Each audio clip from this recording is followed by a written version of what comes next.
the defining challenge of our time. President Obama's December 4th speech on the topic has provoked a lively debate on this subject.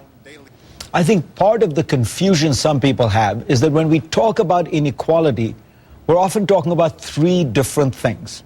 First, the astonishing rise of the very rich. Second, the stagnant wages and poor prospects of the American middle class. And third, the large number of people at the very bottom of the ladder.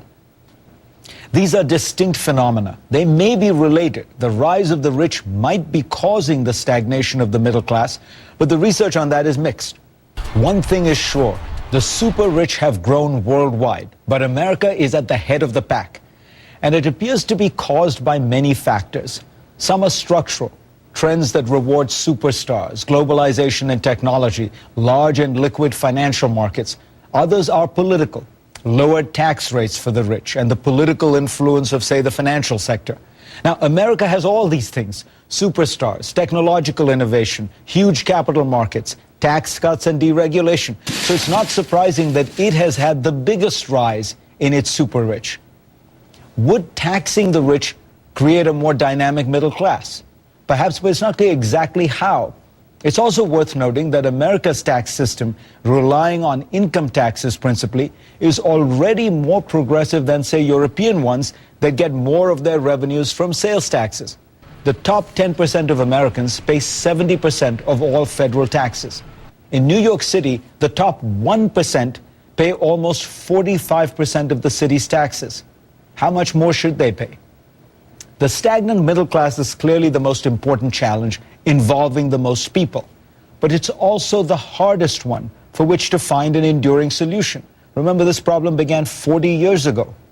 There is some evidence that the expanding rich have crowded out the middle class, but there is also a powerful story to be told about how technology, globalization, and declining American education and skills have led to the stagnation of wages for the middle class.